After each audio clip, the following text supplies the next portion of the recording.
If you've never heard about Anchor, it's the easiest way to make a podcast, and I'll explain really quickly. My favorite part, it's free. There's actually creation tools that allow you to record and edit your podcast right from your phone or computer if you want. It will actually distribute your podcast so it can be heard on Spotify, Apple, and many more, and you can actually make money from it without any minimum numbers of listeners, and it's everything that you need to actually make a podcast in one place. So do this, download the free Anchor app or go to anchor.fm to get started.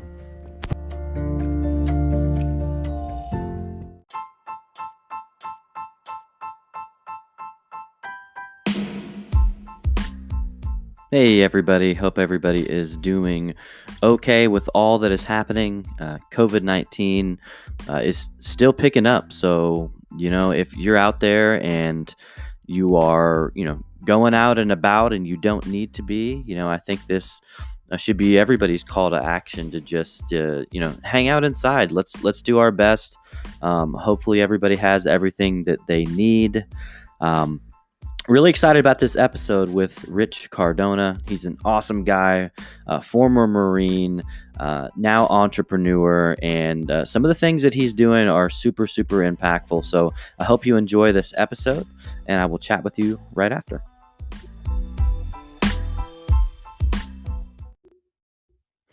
Hello, everybody, and welcome to the Blaze Your Own Trail podcast. I'm your host, Jordan Mendoza, and I've got a very special guest today. His name is Rich Cardona. And Rich, why don't you go ahead and tell the audience a little bit about yourself? All right, man. I'm going to go through this bio real quick. It'll take a couple minutes. we were just joking, everyone, about reading your bio, man, and how long that takes. So I'm going to do you all a favor and keep it real short. Served in the Marine Corps for 17 years. I retired early, got an MBA because I thought I wasn't going to be marketable at 35 years old. So I was like, I need an MBA.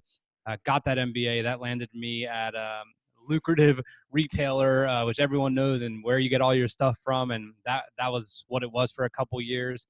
I quit because I had it, moved in with my in-laws, and decided to look into my curiosities a little bit.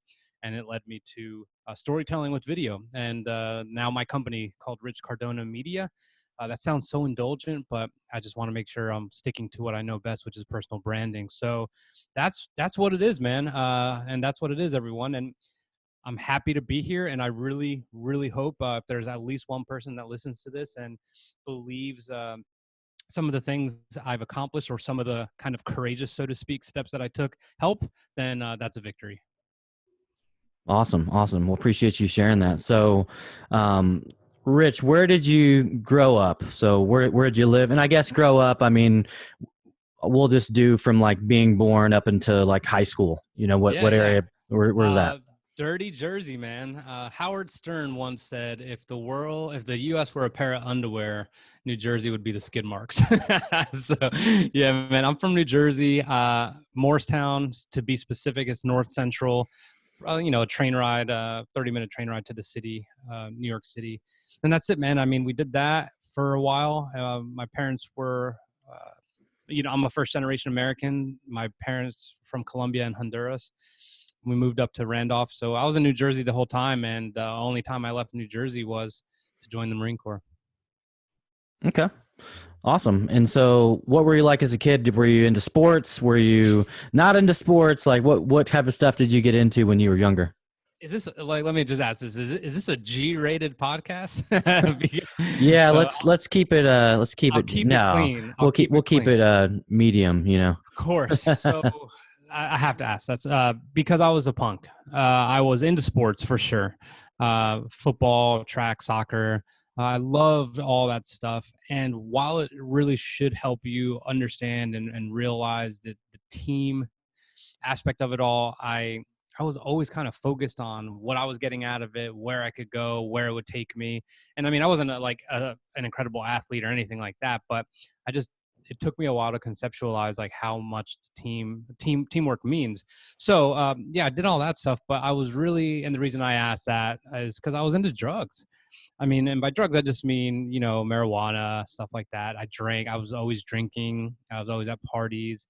And I would as I said that, I just remembered I used to have a duffel bag in my closet of empty 40 bottles because I thought it was cool to save them until my parents found them. I mean, it was just like little stuff like that. I was just so completely out to lunch. And the sad thing, Jordan, is I could have been like a phenomenal student, but my social life was far more important. And I realized that was a problem as I was getting close to graduation. So before senior year, I enlisted in the Marine Corps, and it's called the DEP program, delayed entry program, where basically I signed the papers a year in advance, and after that, it's over. Okay, so you just made that commitment, right? I think you're looking around and saying, "Well, this might be this might be a good thing to do with what I'm getting into at this point," right? 100%. It was. I frequently now look back and say, man, I was self-aware. Like you wouldn't think it was special, but without that, like we would not be having this conversation. We would never know each other. We would not be connected on LinkedIn. Like who knows how it would have played out, but I knew that my parents, one, couldn't afford to send me to college. I would have blown their money if they sent me to college and had the money anyway. And three, I was just not ready. I wanted to get out. I wanted to get out, and I, and I chose the Marine Corps, man, and it was a blessing. Okay, so you go to the Marine Corps. So what was your favorite, if you had one, experience from boot camp? That is, I've never ever been asked that question before. I think the best experience was just family day. I was so it's a day before graduation and your family gets to hang out and see the squad bay and the barracks and the doorless toilets and all that stuff, man. Like they're just like, what? They like I could just see it on their faces that they were amazed that I did something like that. And as they could see all the other battalions and platoons around and how crazy it was there, I could see the look on their face that they're just, I can't believe you did this. I'm not saying they didn't have faith, but they're just like, wow. It was kind of like I stepped up and I got the validation, and it was phenomenal. And the other thing I remember is just how proud I was to wear the uniform, man. Like you don't have a lot of weight to lose in college and as a high school senior, but I was just different, man. I was just like just athletic and ready. That's awesome. That's awesome. I'm sure that had to be so great, right? You family there, family get to see it, and it was probably like Rich 2.0, right? It was this next level version of yourself, and Yeah. you know what? And it wasn't how long was it all together? 12 weeks, 3 months. Okay, so I mean, like, and you probably are like, you know what? I mean, I can make that big of an impact in 3 months. Like, sky's the limit now, right? I think everyone that finishes boot camp, you've got to be pretty confident going in, right? So yes and no. So here's the thing: when you are a recruit in boot camp, you are nothing. Like you don't exist. I mean, the goal is to just get through. Now, when you finish what's called the crucible or an ending event, it's like about a week before graduation. You get what's called an equal globe and anchor, which is our symbol, our emblem.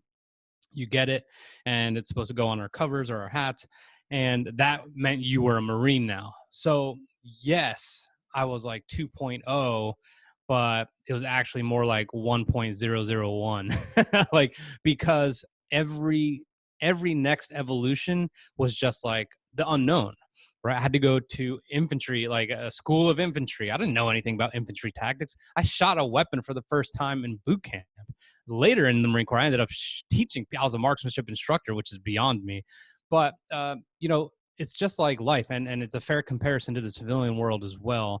As you're going through those early stages of your life, everything that's new is really gains your curiosity, but there is an element of people, I think, like high performers. I would consider you a high performer, and hopefully you would consider me one as well, that I need to do great at this. And that's just like substantial pressure because your entire career is like that, especially once I got to flight school after I got commissioned as an officer. That is awesome. Yeah. So, what would you say, in your entire military career? right? You started and then went to retirement. So Yeah. had to be, I feel pretty amazing to do that, right? Not a Yes. lot of people do that, even that. But Mhm. thinking about that whole journey, what was what is the one story that you find yourself telling the most? Meaning, right, because you do storytelling, you're teaching people how to tell their story. And so in order to be able to do that, in my opinion, you've got to have that one go-to story, the one that you think of first when anybody asks you about something military related.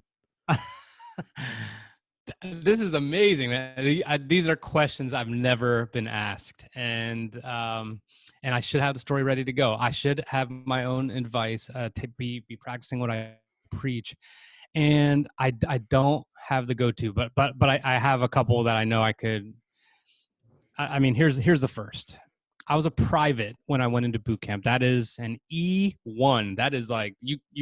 There's nothing lower than a private, making however many $100 a month. I belonged to the military. I was young. I was traveling. I was training. I was doing all these things. And there was a point when I was a marksmanship instructor that I kind of looked around, and I don't know, man. Like I'm sure you've experienced this, but you're just like, I could do a little bit better than this.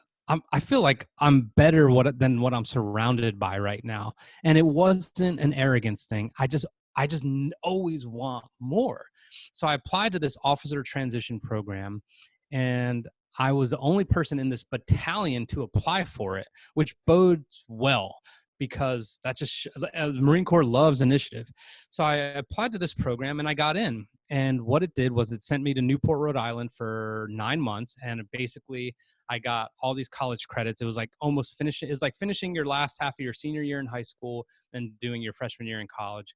And it was these three, professors, calculus, like English, everything. And because I was going on to college to get afterwards to get a degree and to become an officer, the Marine Corps said, "Here is your path." And it's because I applied to that program that my life changed all over again. But you're an Oregon fan. I mean, for anyone who sees this, he's an Oregon guy. Like, for whatever reason, as a New Jersey kid, I was obsessed with Florida State. So the thing is, I got into this program. I went to Newport, Rhode Island. I had all these choices of schools I could go to. And I ended up going to, it's a long story, but I fell asleep taking my ACTs, man. It was awful because I took some allergy medicine beforehand and it like knocked me out. So I like didn't even get to finish. So my results weren't good. I didn't get into a lot of places I wanted. They're like, okay, Florida State's like go to community college and then you could transfer over. So I went to community college in Jacksonville, Florida. Did did that. I got 4.0 all the way across, and then I went to Florida State.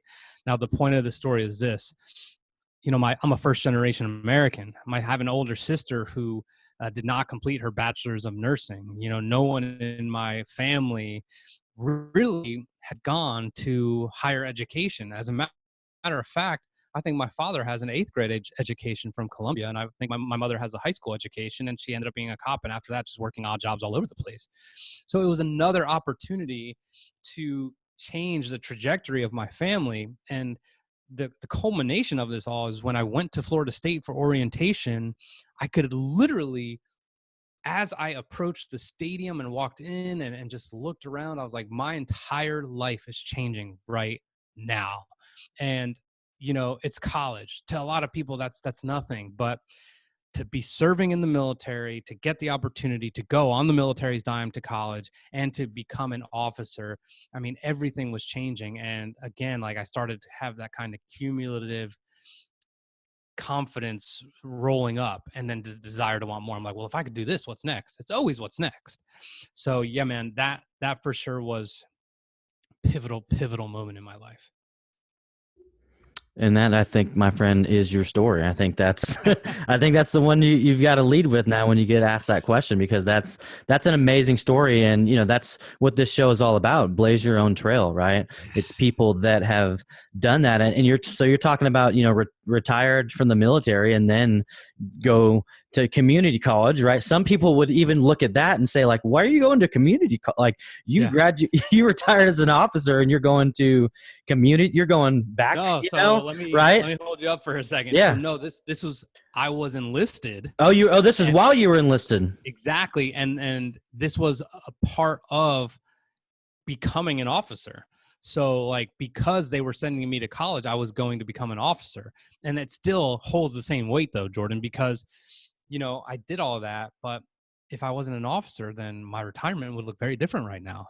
All that time in service would be very different. So, I mean, all the opportunity. And then when I retired and went to go get or started my MBA as I was retiring, if I didn't have that bachelor's, I would be getting a bachelor's.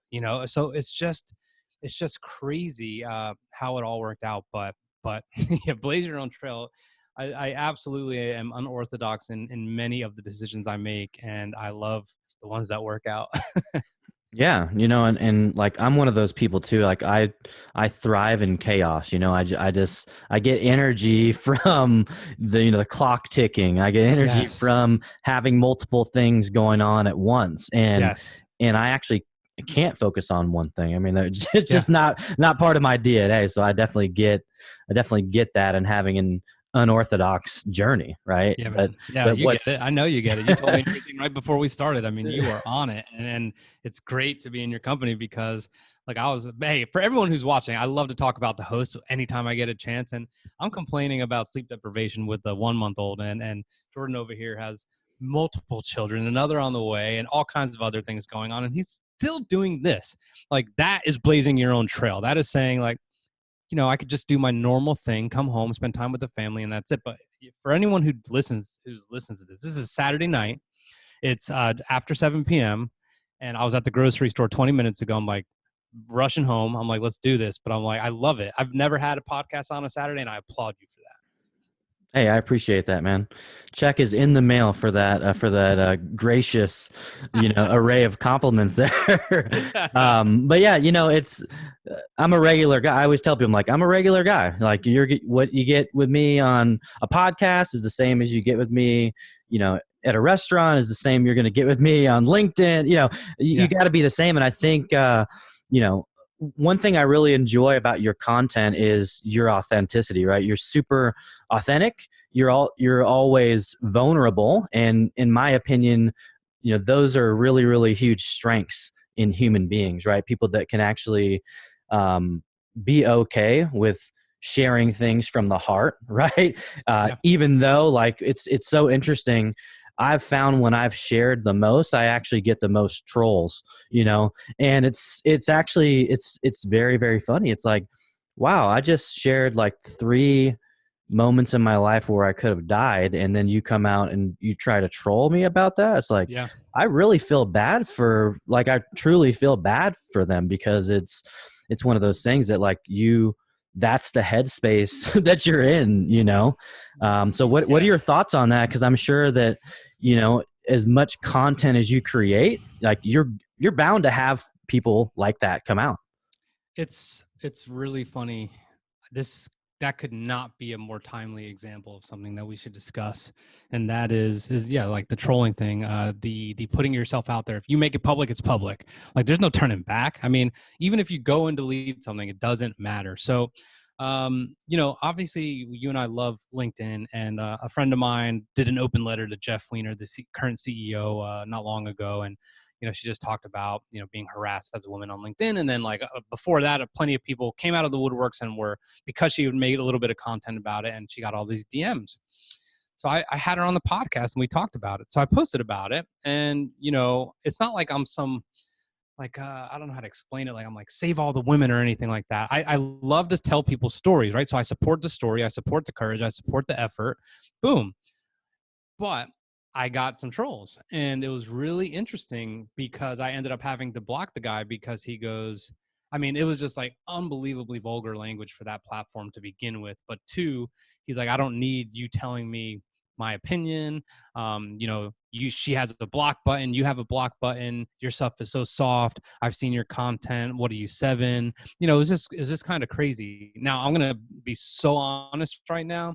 You said, you feel bad for them. I try in my head to feel bad for them, but I just get pissed. I like, I'm not there yet. And I'm going to get there to where I actually realize like that person, and I think it was a fake account and whatever. And someone was just like hides behind that account to say whatever they want, however they want.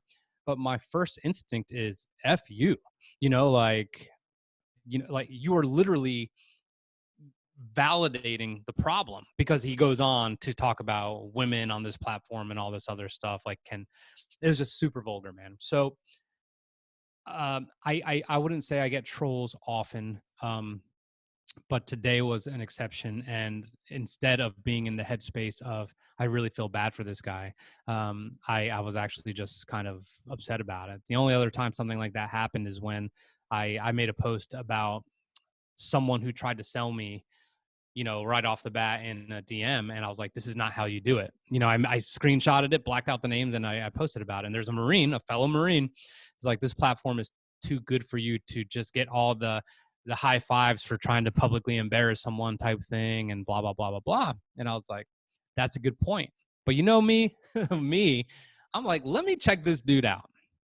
So I go, this person has never posted on LinkedIn once in their life. This person, I looked at their activity because I'm weird like that. And I'm like, okay. I'm like, dude, you just pop in every few weeks and just comment on something. So I wrote back, and this is not what you should do. I wrote back like, hey, I appreciate it. We clearly use LinkedIn in different ways. I'm actually trying to prevent people who get this message from doing it, because I actually thought it was like, there's a link on it. And I'm like, dude, I'm never clicking a link like that, especially if I don't know you. So I was just trying to save people the trouble and be like, hey, this might be a scammer.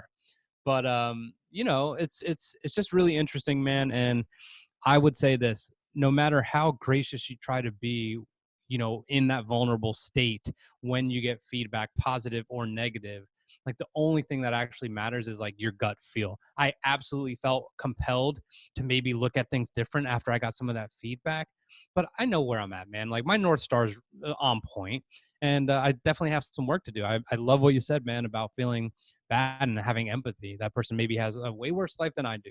They may be like in this 1-bedroom apartment with barely working internet and just uses that time to just troll. I mean, I have no idea. Or they could be completely rich and unfulfilled. I don't know, but yeah, that's what I'd have to say, man. It's a really interesting day. So timely.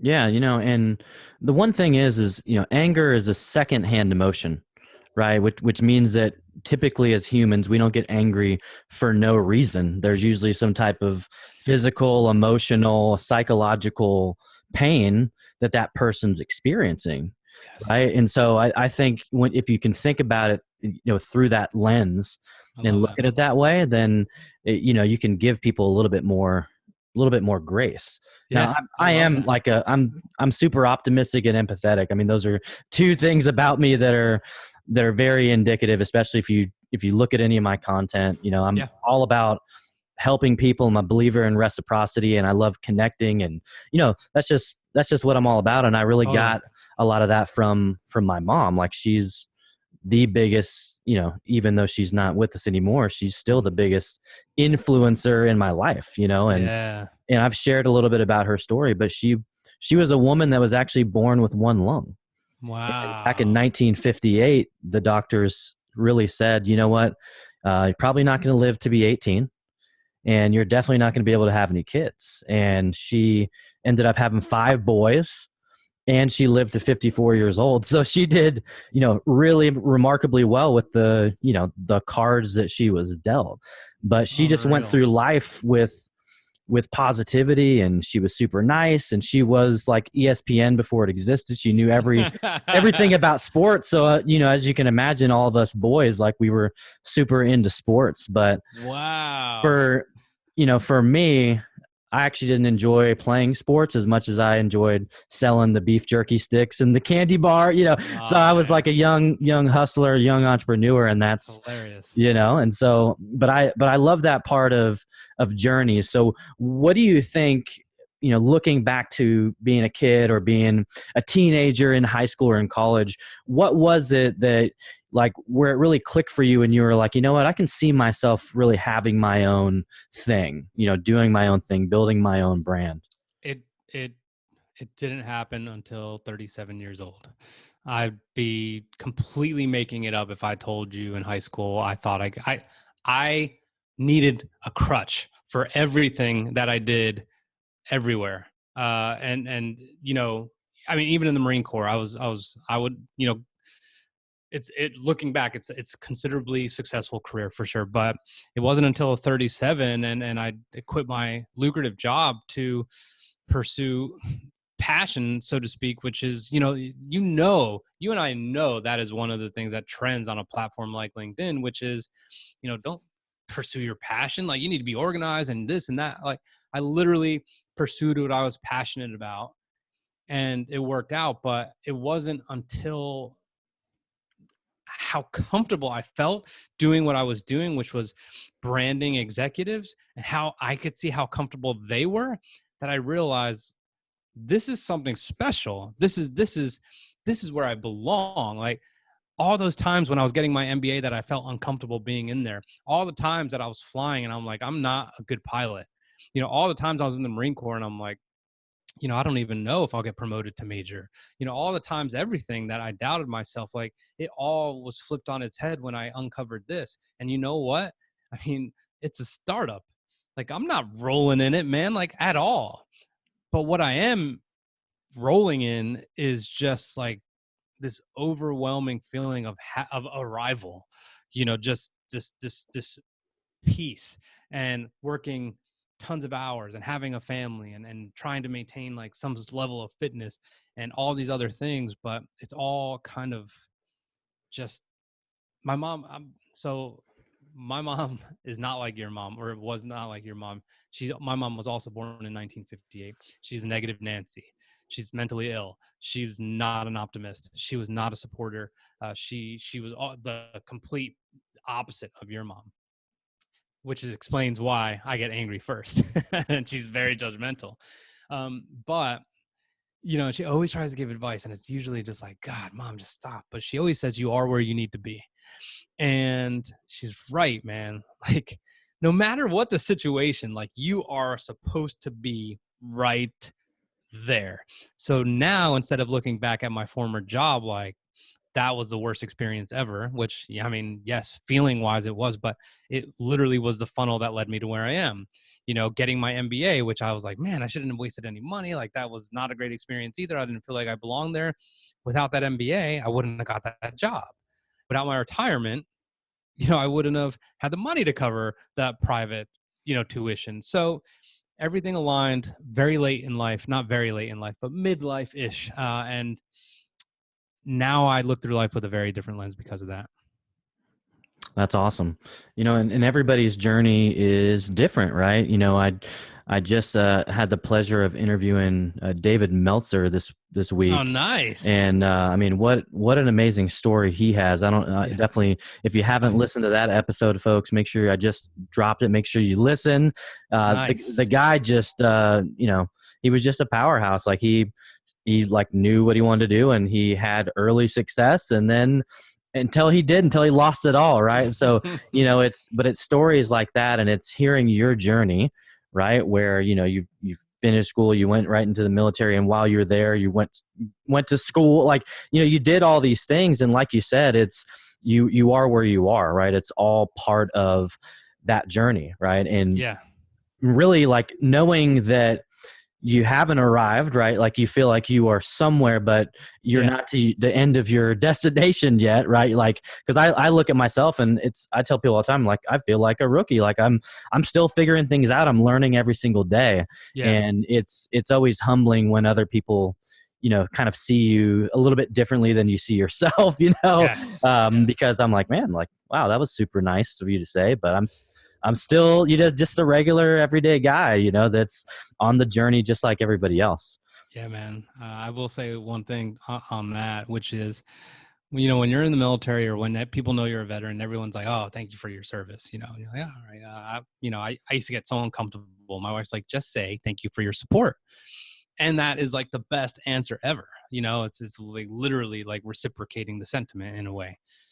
But that's kind of, I would say, not abnormal to get that said to you as an entrepreneur, and to get DMs and emails and podcast reviews and stuff like that. It's like, I've loved watching this.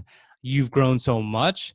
I love the journey. And you and I talked right before we started recording about, like, you know, inspiring people to be like, whoa, like, I might be able to do this. You know, like, you never know. Someone might start a podcast because you have one, I have one, and they're listening to this episode right now. But that was self-built. You know, I wasn't part of a system, so to speak, that, you know, I mean, you know what I mean? So because it was my own quote unquote creation, and even though it's getting there, people knew what I was doing a year ago, and now they see a year later, like, whoa. And I'm just like, cool, man. Like, that's a validation, not that I need to feel good, but that I know I've been putting in the work. Yeah, You know? yeah. No, I mean, I'm feeling the exact same way right now, because I remember it's so funny, and I don't even know if I've, said this on an episode before, but I originally like started a podcast back in like April or May, and I like recorded 2 episodes, and I don't even remember what I said, and it was just me talking to nobody, Yeah. Yes. and so shout out to whoever finds them on Buzzsprout. I don't know. I didn't become a paying member, so they may have deleted them by now. But you never know, right? And the reason why it didn't take off is because I wasn't committed to the name. I also wasn't fully committed to doing it. Yes. I really did not have any idea what it would take to do it, and I Yes. still am blown away of like what goes into creating the and releasing, like, because you're the host, and you're the producer, and you're the video, the marketer. I mean, you literally are everything, right? Like you said, it is your own. But that's been my favorite part of the journey. I mean, I launched on January 1st, and Nice. and so I'm still and David I'm Metzler still already. right. I mean, I'm man. still That's fresh and a rookie, and I'm learning every day. And but the one thing I'm not afraid of is I'm not afraid to ask. Like I will ask anybody that I want to be on the show, because I'm not afraid of hearing the word no. When I was coming up in the sales world at 14, I went door to door and tried to get people and convince people to sign up for the newspaper. Yep. Right. So for those of you that are younger millennials, the newspaper is this. No, I'm just kidding. Right. But like a lot of people now are like, what's the newspaper? Right. Yep. But I had to go and literally hear 100 people a day tell me no.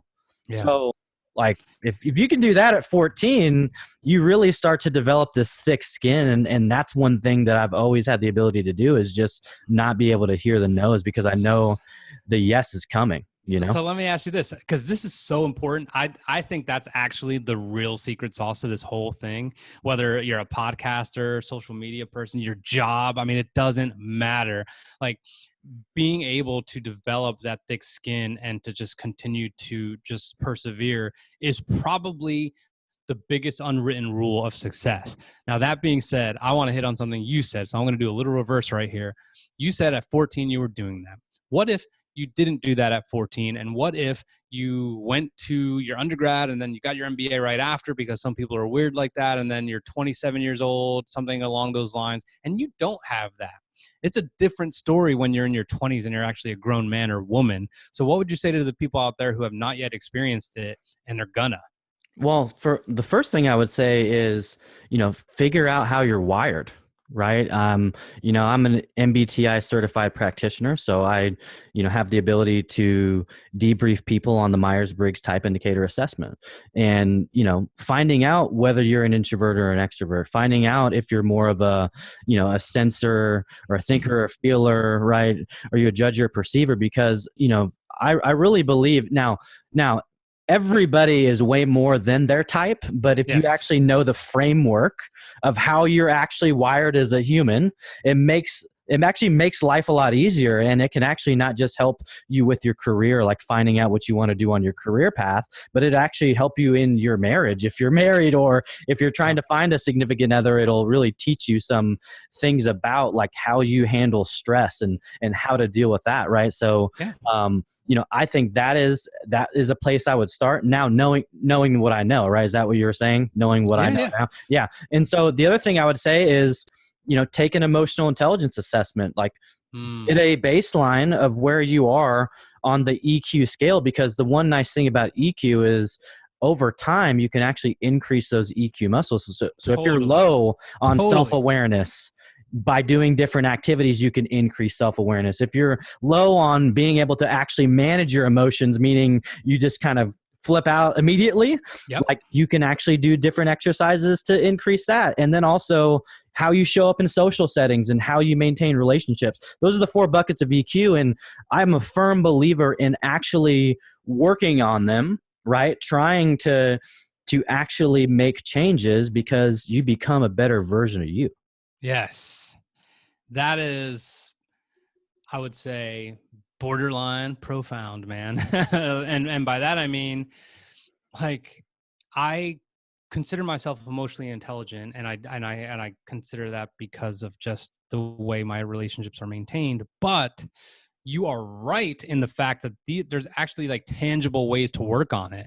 And if you don't, then yes, you are gonna flip out every time someone shuts a proverbial door in your face, when you bring up a scenario and an idea to leadership and they could care less. You will take it the wrong way. You may decrease your performance because that thing is lingering in your head, because you all of a sudden don't feel valued. But you're right, and that's really good homework for me, because that's some stuff I need to uncover and look at a little bit. So right here on your own podcast, you just helped your guest. but I think that is absolutely one of the most critical skills, no matter what job you have or no matter what entrepreneurial journey you've undertaken. Being able to hear the word no and just push and get over that fast and act fast, think fast. I mean, game changer. Absolutely. Yeah. And I learned this a long time ago in sales, probably in 99 or 2000, when I was working for another outside sales company. And it was, no means next opportunity. Yeah. Right. Yeah. And so when you can look at it like that, and when you actually, so this, for anyone that wants to get into sales, go out and look for no's. Right. I mean, if you're looking for no's and all of a sudden a yes pops up, that's pretty cool. Right. But you're not worried about the no's. And so, it's all about, it's about mindset. Like life and business is a mindset game in general. Right. So if you can have a positive mindset, another acronym I learned in sales is PMA equals OPM. Positive mental attitude equals other people's money, right? Right. If you're positive and I look at sales as this: sales is a transaction built on a relationship.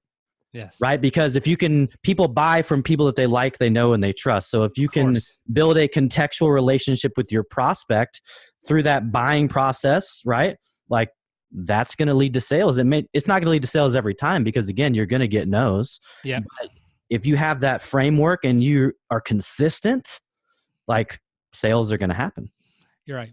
Exactly right. It won't diminish your ability to energize for the next opportunity. Like you just won't feel it. Like you'll forget fast. And yeah, I know what you're saying, because I've been in that good rhythm, and I've also still, even in this day and age, or not this day and age, this stage of the business, like, dude, no's hurt. I'd be lying if I said no's didn't hurt. Of course, especially after you invest a ton of time and basically realize like you might have just helped them with their entire strategy for nothing. but like, oh well, right? There's 7 billion people on the planet. Like, there's opportunity everywhere. If you want it. Everywhere you look, there's opportunity, right? I'm a firm believer in, you're just one connection away. Oh, yeah. yeah. Like you're, I've been building, since I launched the show, it's like I'm building these amazing relationships with people that, like, if you would have asked me 6 months ago, I'd have been like, I don't know them, and I definitely probably won't ever know. You know, like I don't think I'd be associated with somebody in that type of circle, and it's just crazy because people are like, "Man, you're lucky." You like, how'd you? And I'm like, "There's no luck about there's no luck about building relationships. Like, you have to invest time. You have to invest energy. You've got to be authentic. Like, that's how relationships are built. Relationships don't just all of a sudden you have one."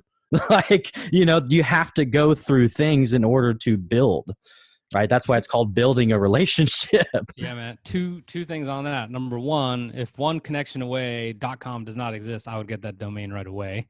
And I would make that your book title. I love that phrase. Like, it literally everything is one connection away. I might be late to the party on that. Like, maybe it exists, but who knows? I love that. And then second is, you know, you mentioned something huge, which is you have to invest time in it. I know that, you know that. A lot of people might know that, and some people might not want to invest the time. But here's the thing.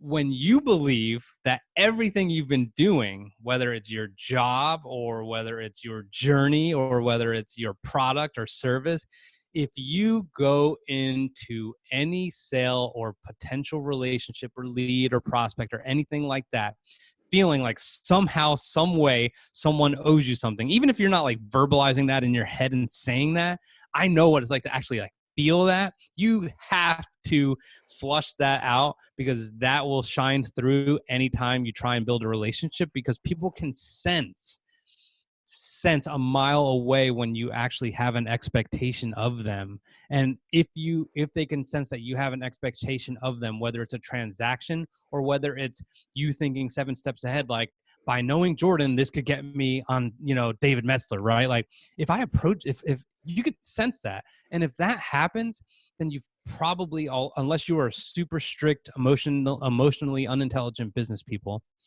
that is going to sink the relationship before it even has a chance to thrive. That's exactly it.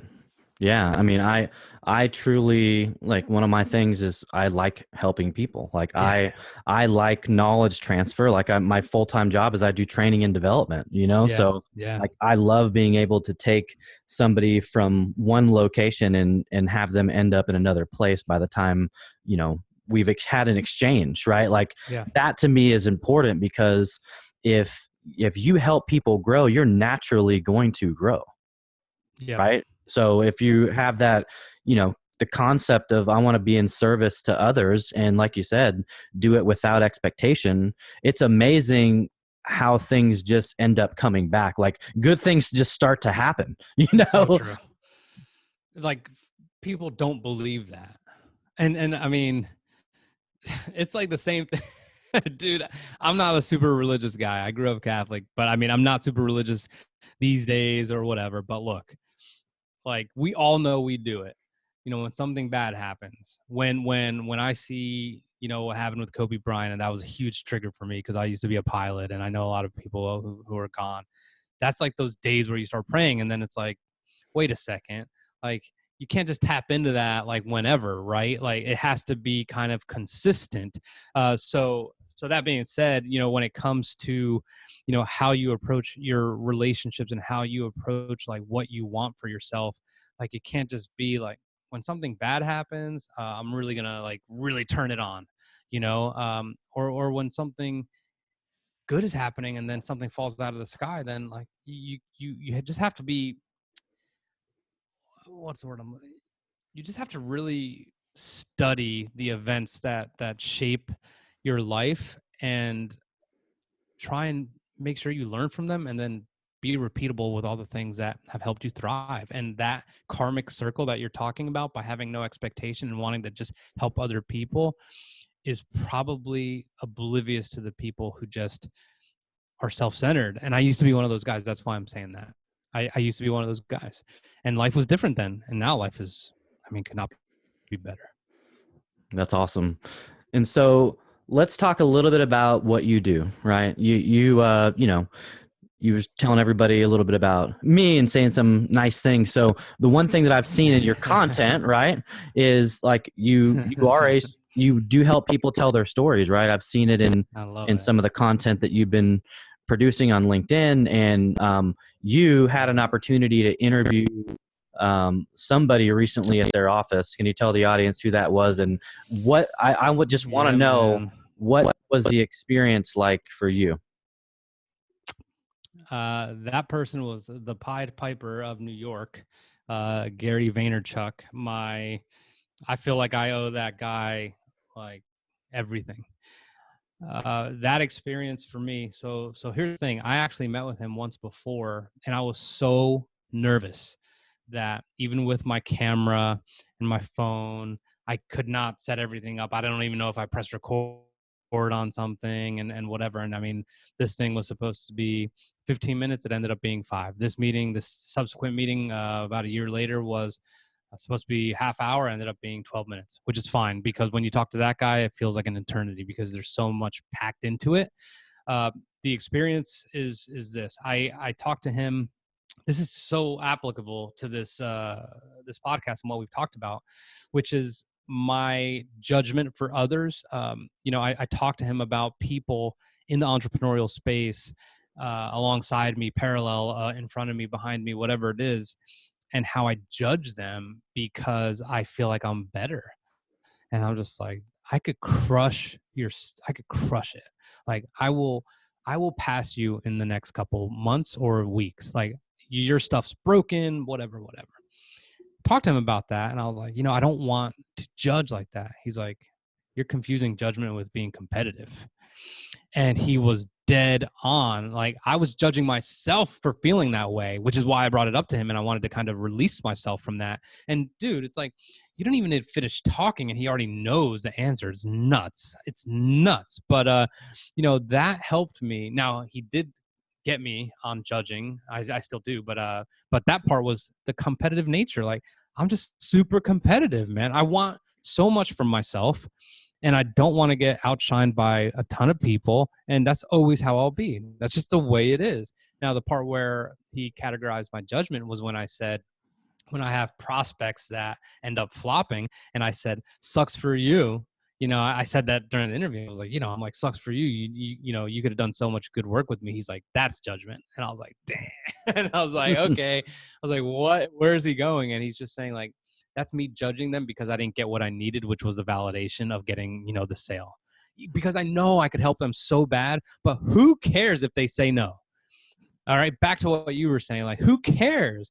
No matter how much I could help them, no matter how much they can afford me, no matter what the circumstance, it doesn't matter. That's not for me to decide, and it's not for me to be judgmental on them. That's literally, my wife always says, it's like, would you get mad at someone if they put mustard on their cheeseburger instead of ketchup? Like, you wouldn't get mad. You'd feel like that's weird, but you wouldn't get mad.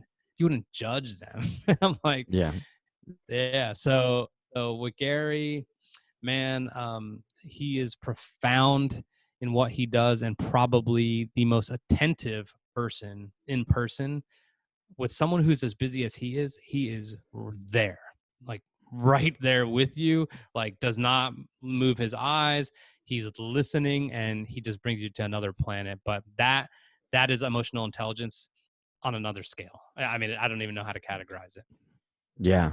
And, and what you said a little bit earlier was something that you always notice is, and he said this before, he's like, the reason why I interrupt is I already know the answer. Like, and that, that's why he interjects with it, because he knows that, like he has this capacity to understand before you even get your thought across. Right. And so he's like, Nuts. boom. And you're like, holy, like, how'd you do that? Right. And so let's talk a little bit about your business. So for the audience Yeah. For sure. doesn't know what your business is, and like just share a little bit about that. Absolutely. So all I do for my media business is I focus on personal branding of entrepreneurs, CEOs, and C-level executives, because frankly, I just so deeply believe that we all have something to offer this world, and that you should be visible. And the best way to be visible right now is through video. I'm already thinking, what am I going to do after video? Because at some point it's just going to be just completely saturated. But right now it's video. So I help people tell their story on video. And I've had just fantastic success with my clients. I mean, I just have to give you guys an example. Uh, there's a CEO who hired me last year in March 2019. I looked at his year-to-date stats for LinkedIn.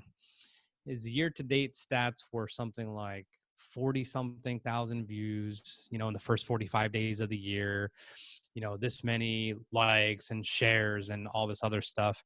And I wasn't with him in the first 45 days of last year, but the numbers were in the thousands of percent increase. And don't get me wrong, this person was putting out content, but they were just doing it wrong. They weren't using video, and they were just talking about the business and the business and the business and the business.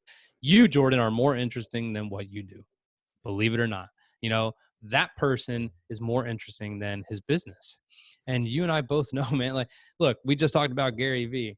If that guy comes out with another sneaker and he says, would you guys consider buying it? Like, the answer is yeah, like, duh. Like, that's just, he has the ability to straight do that because he's provided so much value up front. But he's just talking about himself. I mean, how much does he talk about VaynerMedia? Like, how much does he talk about what goes on in those offices? He doesn't, he doesn't. So, like, I actually believe that people will thrive better if they allow themselves to form virtual connections with their online audience. It's just that way, man. And I know it to be true. My clients know it to be true. And it's my favorite thing in the world is to just put people at ease in front of a camera, be like, dude, I got it. That's it, man. And it's so funny that you brought that point up because back in April of 2019 is when I posted my first LinkedIn video.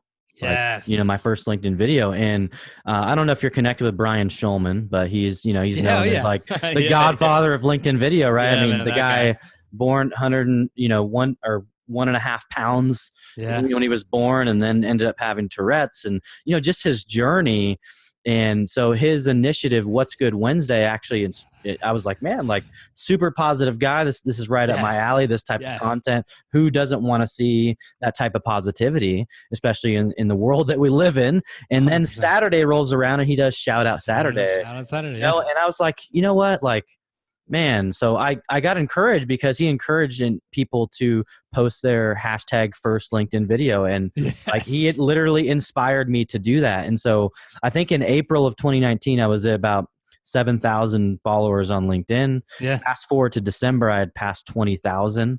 Right? Nice. This is just creating content at scale, and not even, I wouldn't even call it scale. I mean, maybe 2 pieces of content a day, right? Yeah. But also contextually engaging thoughtfully in conversations on the platform, and then taking the online offline, like meeting people and having, doing things like that. And, just the other day, like, I just passed 30K, and it's like, how does this, how does a network or a community happen? And it's all about relationships. It's literally, that's all I've done. And when I look back to April to today, it's like, wow, like, that was, for one, really crazy how everything just happened. But now I've launched a podcast, and I'm taking my brand, like you said, like, branding is huge. And I've looked at, brand and reputation, they're synonymous. And so being able to just share you, like, that's what I've been doing. And so, like, on the consulting, and that's what I do as I help people build their brands and create content, content strategy. And if you want to start having conversations, like, here's how you should start those conversations. You don't want to sell people in the DMs. It's about actually building relationships even there, right? And so there's still so many people that feel like the first thing they should do is send you a link to their product or their service. Oh man. And that's really, it's, when it comes to social selling, it's a mistake. Now, do people get sales that way? Probably. But, like, are you going to have long-term and lasting relationships that way? Probably not.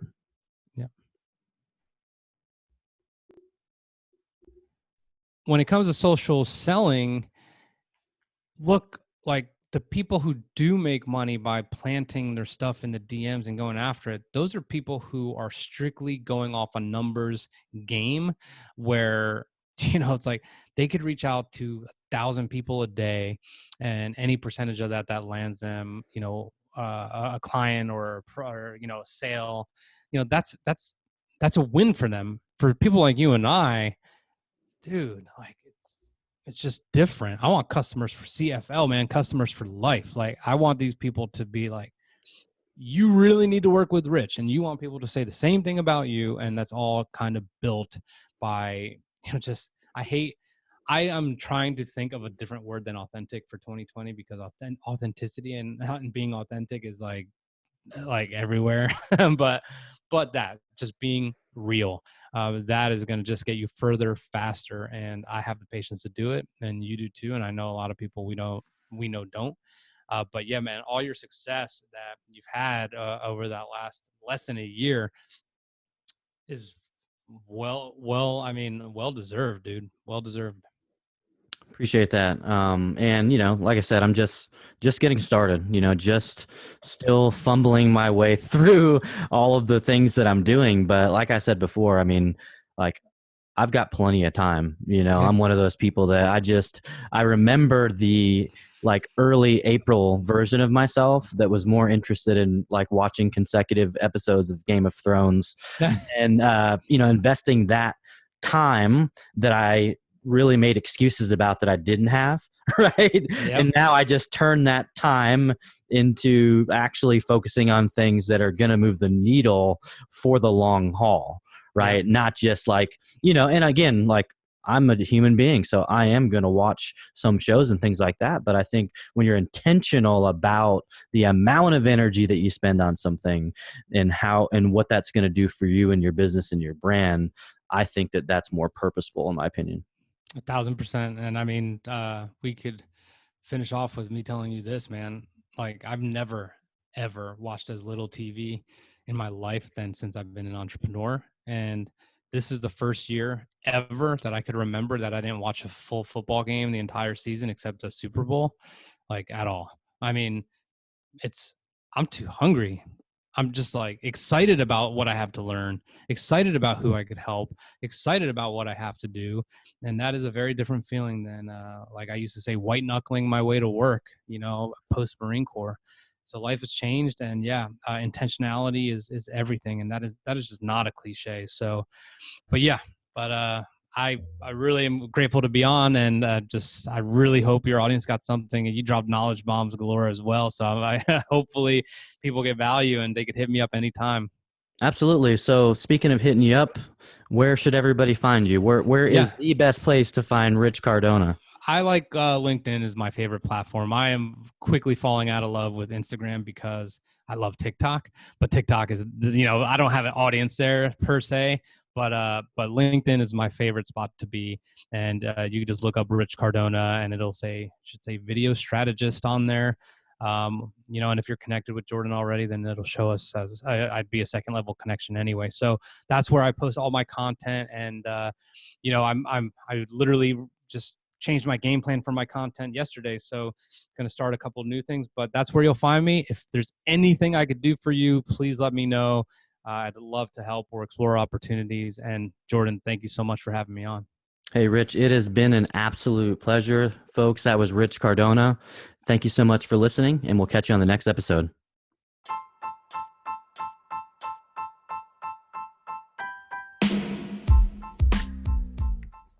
What a great episode with Rich Cardona. He has definitely blazed his own trail. Really excited to see all the big things that he does with his business. Listen, if you're listening and you have not subscribed yet, please subscribe to the podcast and also share it with people that you think may actually get some value out of it. That's the way I'll be able to impact as many people as possible. So thank you so much for your support. If you also have the opportunity, if you have an iTunes account or an iOS device, please go rate and review the show on Apple Podcasts. That would mean so much, and that would help boost us in the rankings with the intentions, again, of reaching the most people as possible, and really spreading positivity through people's journey. That's what the show is all about. So I hope you all are doing well, and we'll talk to you on the next episode.